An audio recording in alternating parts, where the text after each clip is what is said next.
여러분 안녕하세요. 봉쌤입니다. 자, 오늘 수업은 주소 참조에 대해서 이야기를 해보도록 하겠습니다. 자, 그럼 시작해 보겠습니다. 자, 우리가 저번 강의 5강에서는 엑셀의 어떤 기본 함수에 대해서 설명을 했었죠. 자, 오늘 수업의 내용은 주소 참조입니다. 자, 그러면 여기서 우리가 합계를 구하려고 합니다. 자, 그럼 어떻게 구해야 되죠? 그렇죠. sum 이렇게 하는 거죠. 자, 그런데 함수를 배웠다고 자, 함수만 쓸 필요는 없어요. 자, sum을 썼다는 게 틀렸다는 소리는 아니고요. 자, sum을 안 쓰고도 이거 더하기 이걸 하면 이것도 합계죠. 네. 그래서 이게 좀 고정관념을 좀 벗어나야 됩니다. 네, 함수를 배웠다고 해서 함수로만 모든 걸 해결할 필요는 없다. 네, 그런 말이죠. 자, 그 다음에 여기서는 이걸 더했고요. 여기서는 이걸 찍어야 될까요? 이걸 찍어야 될까요? 당연히 뚜비의 합계를 구하는 거니까 네, 밑에 있는 요걸 찍어야겠죠? 더하기 이거. 그러면 네, 합계가 나오게 되겠죠? 여기도 이거 더하기 이거, 여기도 이거 더하기 이거, 이런 식으로 합계를 구하면 되는데, 자, 그런데 여기에 보이는 결과값은 120, 180이지만 이 안에 있는 실제 원본 데이터는 수식이죠. 네. 그래서 여기에 보이는 원본 데이터 복사를 제가 해보겠습니다. 복사를 해서 메모장에다가 따로 붙여넣기를 해서 보도록 하겠습니다. 이게 첫 번째 셀에 있는 원본 데이터고요. 자, 그 다음 이게 두 번째 셀에 있는 원본 데이터입니다. 자, 이것들은 이제 결과 데이터고요. 얘는 이거에 대한 원본 데이터, 얘는 이거에 대한 원본 데이터예요. 자, 일단 결과 데이터는 이제 신경 쓰지 마시고요. 각 셀에 들어있는 원본 데이터 두 가지를 비교를 해볼 건데,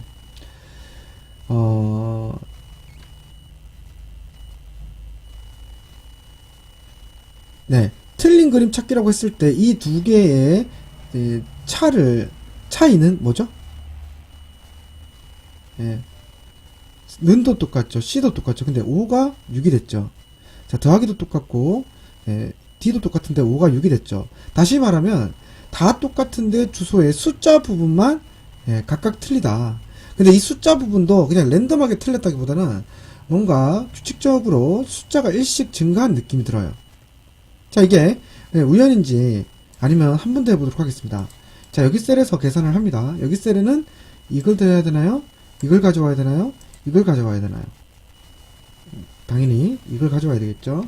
더하기 이걸 찍으면 하나의 합계가 나오는 거죠. 자, 이 셀의 원본을 복사해서 붙여넣기 해서 또 비교를 해보면 다 똑같은데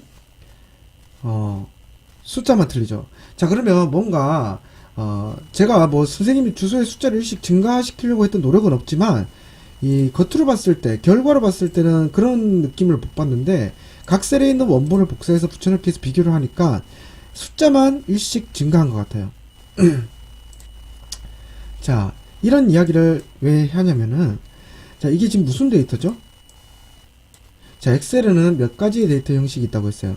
첫 번째 숫자 데이터, 자, 두 번째 문자 데이터, 자, 세 번째 날짜 데이터, 자, 네 번째 주소 데이터, 이렇게 해서 총 4가지의 데이터 형식이 있다고 했죠. 자, 이러한 데이터를 주소 데이터라고 읽으면 되는 건데, 자, 이제 주소 데이터죠. 자, 앞에 는이 없으면요, 이거는 문자 데이터죠. 자, 문자는 문자인데 문자랑 숫자가 복합된 형식의 문자 데이터 맞죠? 자, 우리가 기본기 시간에 선생님이 문자와 숫자가 섞인 문자 데이터에서 자동 채우기를 하면 어떤 규칙이 있다고 말한 적이 있어요. 우리 기억나는 학생 있을까요? 네, 그건 어떤 규칙이 있었냐면, 문자와 숫자가 복합되어 있는 형식의 문자 데이터에서 자동 채우기를 하면 맨 마지막 숫자가 일씩 증가하는 규칙성이 있다고 했어요. 자, 그래서 여기서 자동 채우기를 하게 되면은 C 6 더하기 D 7 이렇게 복사가 된다는 거죠. 자, 이게 한 번 더 확인해 보도록 하겠습니다. 복사를 해서 여기다가 붙여넣기 해서 채워보면은 마지막에 있는 숫자만 일씩 증가하는 규칙성이 있죠? 네. 자, 근데 이 이야기를 왜 다시 꺼냈냐면, 실제로는 지금 여기에 는이 없다고 가정을 했지, 실제로는 는이 있단 말이에요? 여기 는이 있죠? 그래서 이게 무슨 데이터라고 했죠? 주소 데이터라고 얘기했죠. 자, 지금 이 이야기를 꺼낸 이유가, 주소 데이터도 그들과 같은 성질이 있어서 그래요. 여기서 말하는 그들은 문자 숫자 복합된 형식의 문자 데이터를 의미하고요. 여기서 말하는 성질은 자동 채우기를 했을 때 맨 마지막 숫자가 일씩 증가하는 규칙성을 얘기하는 겁니다. 그런데 지금 선생님이 똑같은 게 아니라 비슷하다고 했어요. 자, 주소 데이터의 성질로서 보면은 자동 채우기를 했을 때 주소 데이터는 모든 주소의 숫자가 증가하는 규칙성을 가지고 있어요. 걔들은 마지막에 있는 숫자가 일씩 증가하지만 주소 데이터에서 자동 채우기를 하게 되면 이 수시간에 있는 모든 주소의 숫자가 일씩 커진다. 이 주소에 있는 모든 주소의 숫자가 일씩 커진다는 거죠. 그러면 밑으로 채웠을 때 결과는 는 C7 플러스 D7 요렇게 복사가 된다는 거죠. 자, 맞는지 확인해 볼까요? 그렇죠. 네. 또 채우면 C8 더하기 D8 이렇게 되는 거죠. 잘 아시겠나요?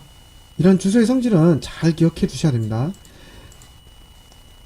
그래서 우리가 이걸로 어떤 결론을 얻을 수 있냐면, 이거 아까 이 두 개 있죠. 이 두 개 선생님이 아까 처음에 보여줄 때 처음부터 자동 채우기했던 건가요? 아니면 일일이 계산해서 복사해서 붙여넣기 해서 보여준 건가요? 복사해서 붙여넣기 해서 보여준 거죠. 그런데 이 식에서 자동 채우기를 만약에 했다고 가정을 해봐요. 그러면 이렇게 복사되는 게 맞아요? 는 그대로 오죠. C 그대로 오죠. 그 다음에 5가 6이 돼서 오죠. 더하기 5죠. D 5죠. 5가 6이 돼서 오죠. 다시 말하면 내가 직접 쓰지 않아도 자동 채우기를 하면 이러한 자동 채우기의 성질성 때문에 이런 직접 써야 되는 수식이 자동으로 만들어지게 되는 거죠. 우리 학생분들 이해되셨나요? 자, 내가 여기서 자동 채우기를 하면 숫자가 일씩 증가하니까 C6, D6으로 복사되면서 복사가 됐죠. 그럼 내가 이걸 자동 채우기 하지 않고 직접 계산을 하더라도 여기를 계산해야 되나요? 여기를 계산해야 되나요? 여기죠. 여기다 여기를 하면 또 그래도 C6, D6이라는 거죠. 다시 말하면 채워도 C6, D6 내가 직접 작성해도 C6, D6이 된다는 거죠. 네. 그래서 이런 원리를 이용해 한 개를 구한 다음에 나머지를 쑥 채웠을 때 합계가 자동으로 싹 만들어진 이유는 바로 이런 주소 데이터의 성질성으로 인해 계산이 되어지고 있는 겁니다. 네. 그리고 여기서 또 하나 알아야 되는 건 금방 얘기했죠. 자동 채우기를 하게 되면 숫자가 일씩 증가해서 C6, D6으로 복사된다고 했죠. 근데 C6과 D6의 위치를 보시면 C6 여기입니다. 여기에요. 다시 말하면 자동 채우기를 하면 숫자가 일씩 증가하고 참조하고 있는 영역이 어디로 간다? 밑으로 한 칸씩 떨어져 내려가는 효과를 가집니다. 그런데 이쪽에서 계산을 할 때 위에가 아니라 밑에 있는 값을 가지고 계산을 해야 되죠. 그런데 자동 채우기라면 주소의 숫자가 일씩 증가하죠. 증가하면 참조 영역이 밑으로 내려간다고 했잖아요. 그러니까 지금 이 3박자가 다 맞아 떨어지는 거예요. 그리고 이 자동 채우기를 했을 때 숫자가 일씩 증가돼서 복사가 되는데 참조 영역이 그러면 밑으로 내려간다고 했어요. 그러면 왜 주소의 숫자가 일씩 증가할 때 참조 영역이 밑으로 내려가냐? 이유는 우리가 이제 말로 표현은 지금 숫자가 증가한다고 하고 있지만 실제로 주소 데이터라는 개념은 열 주소와 행 주소가 만나 하나의 주소 데이터를 이룩하는데 이 숫자가 바로 행 주소가 되겠습니다. 그래서 엄밀히 말하면 행 주소가 증가하게 되는 거죠. 행 주소가 증가하면 행 주소가 나열되어 있는 방향을 보시면 이렇게 아랫 방향으로 되어 있죠. 그래서 숫자가 증가할 때, 다시 말하면 행주소가 증가할 때마다 참조 영역이 밑으로 내려가는 건 행주소의 나열이 밑에 방향으로 되어 있기 때문이에요. 잘 이해되셨나요? 자, 그러면 이제 종합 정리에 들어가겠습니다. 한 개의 수식을 작성한 다음 자동 처리를 했을 때 주소 데이터의 성질로 인해 주소의 숫자가 일씩 증가하게 된다. 그러면 이런 식의 복사가 된다. 숫자가 증가하면 참조 영역이 위에서 어떻게 밑으로 내려가게 된다. 내려가는 이유는 행주소가 증가하면 참조 영역이 밑으로 내려가게 설정되어 있기 때문이다. 이렇게 이제 해석하시면 되겠죠.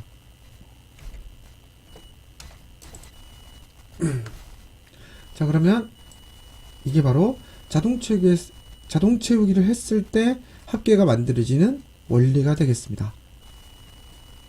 이러한 주소의 성질의 원리성을 보고 우리가 뭐라고 하냐면 상대 참조라고 부릅니다. 엑셀에는 참조 방식이 두 가지가 있습니다. 지금 우리가 썼던 상대 참조와 이제 또 하나의 방식인 절대적 참조라는 것이 있습니다. 상대 참조는 쉽게 말하면 자동 채우기를 했을 때 주소가 이런 갖고 있는 성질로 인해 변하는 어떤 참조 방식을 상대 참조라고 부르고요. 쓰는 방식은 일반적인 주소 데이터가 바로 상대 참조가 되겠습니다. 그럼 우리가 사실 엑셀 첫 시간부터 계속 사용하던 모든 참조는 말만 안 붙였지 상대 참조를 우리는 기본적으로 쓰고 있었다는 거죠. 그리고 엑셀의 가장 기본 참조가 바로 상대 참조입니다. 자, 그리고 또 하나의 참조 방식인 절대적 참조, 절대 참조가 있는데 이렇게 상대 참조를 했을 때 주소가 변하면서 우리가 어떤 이득을 취할 때 이런 식의 이득을 취할 수도 있지만 우리가 이제 살다 보면 주소가 바뀌었을 때 굉장히 난감할 때가 있어요. 자, 그럴 때 쓰라고 만든 게 절대적 참조입니다. 이 절대적 참조를 사용하게 되면 자동 채우기를 했을 때 주소가 변하지 않는 참조 방식으로서 각 주소 부분, 이게 열 주소고 이게 행주소를 뜻하는데 각 주소 부분 앞에 달러를 줌으로써 이 달러가 브레이크 역할을 하는 겁니다. 자, 우스갯소리로 돈 줄 테니까 움직이지 마, 이런 의미죠. 돈 줄 테니까 움직이지 마, 이런 소리가 되겠습니다. 그렇다고 일일이 여러분 달러를 직접 써주시는 게 아니라 주소를 블록 지정한 후 F4번 키를 한 번만 누르면 자기가 알아서 달러를 입혀줍니다. 자, 한번 보도록 하죠. 자, 는 이 주소를 참조했어요. 자, 이거는 엔터 쳐볼게요. 자, 이거는 무슨 참조죠? 그렇죠. 상대 참조입니다. 그쵸? 상대 참조의 특징은 자동 채우기를 했을 때 주소의 숫자가 일씩 증가합니다. 그래서 결과적으로 보면 위에서 한 칸 내려왔기 때문에 보라돌이가 나오게 되는 거죠. 그리고 또 채우면 뚜비, 나나, 보 이런 식으로 이제 채워지는 거죠. 네. 이게 상대 참조의 특징. 결과로서 보면 밑으로 점점 내려가는 효과를 가지는 거죠. 자, 는 절대 참조를 해보겠습니다. 자, 여기를 다시 클릭했습니다. 자, 이거는 상대 참조죠. 자, 절대 참조를 만들기 위해선 블록을 지정한다. F4번 키를 한 번만 누른다. 자, F4를 한번 눌러보겠습니다. 그럼 자기가 알아서 달러를 탁탁 입혀주게 되는 거죠. 자, 이 주소 참조는 바로 절대 참조고 엔터. 여기서 자동 채우기를 하면 는 달러 B 달러 4 그대로 똑같이 그대로 복사되는 거죠. 그래서 다시 말하면 이렇게 내려오질 못하는 거죠. 또 채워도 이름, 또 채워도 이름, 또 채워도 이름. 이렇게 해서 결국 그 값만 고정해서 가줄 수 있도록 만들어주는 게 바로 절대 참조가 되겠습니다. 결과로 봤을 때는 점점 내려가는 게 상대 참조, 점점 내려가지 않고 멈춰있는 게 절대 참조, 원본으로 봤을 땐 주소의 숫자가 일씩 증가하는 게 상대 참조, 주소의 숫자가 변하지 않는 참조가 바로 절대 참조가 되겠습니다. 자, 그러면 이렇게 상대 참조로 인해 우리가 이득을 취할 때가 이렇게 있었죠. 자, 그럼 언제 절대 참조를 쓰는지 한번 보도록 하겠습니다. 자, 예를 들어 여기서 평균을 구합니다. 자, 우리 평균을 구할 때는 에버리지 맞나요? 자, 근데 함수를 쓰지 않고 평균을 구한다면 그렇죠. 120을 써야 되나요? 120을 찍어야 합니까? 네, 찍어야 되죠. 왜죠? 그렇죠. 합계가 바뀔 수도 있기 때문입니다. 그래서 우리는 참조가 최우선이 돼야 됩니다. 나누기, 컴퓨테이션 나누기가 슬래시입니다. 그리고 2를 써야 될까요?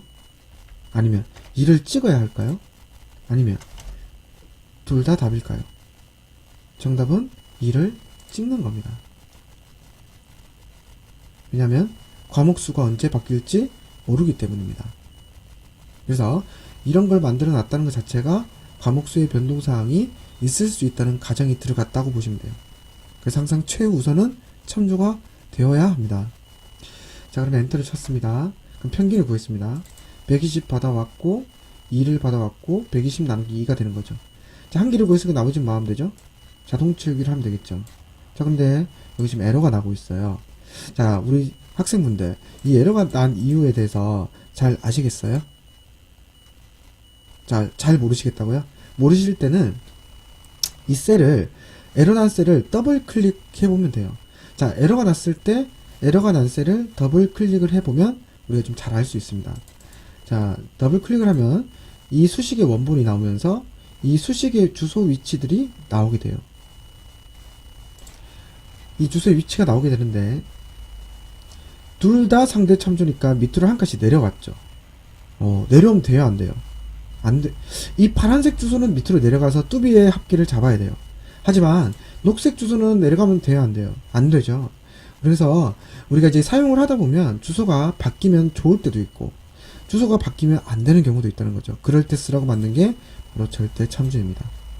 자, 원인이 파악됐으니까 여기서는 ESC로 빠져나오고 제일 수식의 첫 번째 셀로 가서 여기에는 상대 참조, 여기에는 절대 참조를 적용함으로써 얘는 내려가고 얘는 고정해라, 이런 말이 되는 거죠.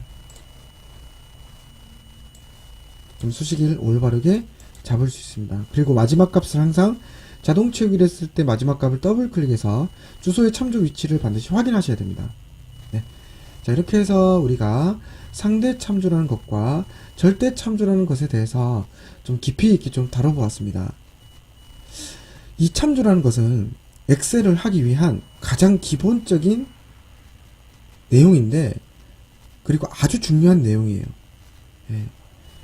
이러한 기초를 잘 기억해놔야지 우리가 나중에 고급적인 함수 풀 때도 문제가 일어났을 때에 대한 원인을 스스로 진단할 수 있게 됩니다. 그래서 이 참조에 대한 개념을 반드시 잘 숙지해야 되겠습니다. 그리고 우리가 한 가지 방향만 생각했는데 이렇게 주소를 참조했어요. 자, 이게 무슨 참조죠? 상대 참조죠. 자, 자동 채우기를 근데 우리가 밑으로도 할 수 있지만 옆으로도 채울 수가 있습니다. 밑으로 채우면 숫자를 증가시키기 때문에 밑으로 내려가는 거죠.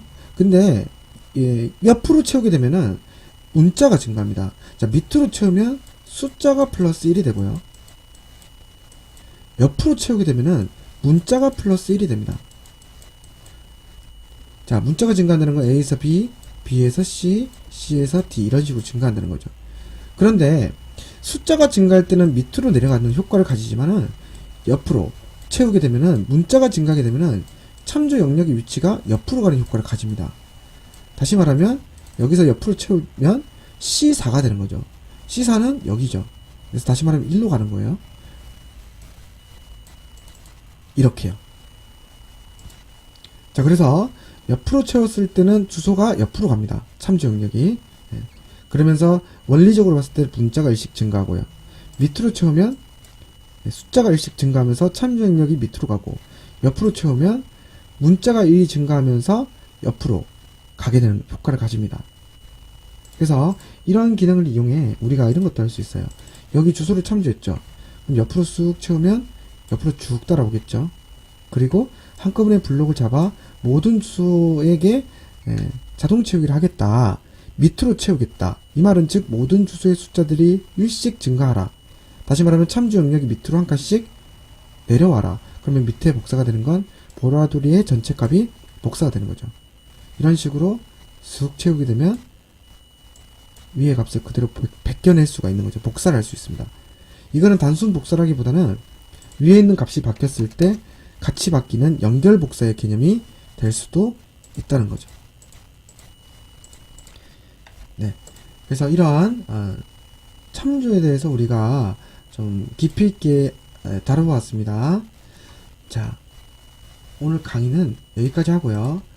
이 참조에 대해서 잘 이해가 안 되시는 분들은 이 영상을 여러 번 반복해서 보신 다음에 이 참조를 정확하게 익힐 수 있도록 해주시길 부탁드리겠습니다. 자, 다음 강의에서는 바로 함수의 중급 함수의 가장 기초적인 내용인 날짜 함수, 시간 함수를 다루도록 하겠습니다. 자, 오늘 수고 많이 하셨습니다.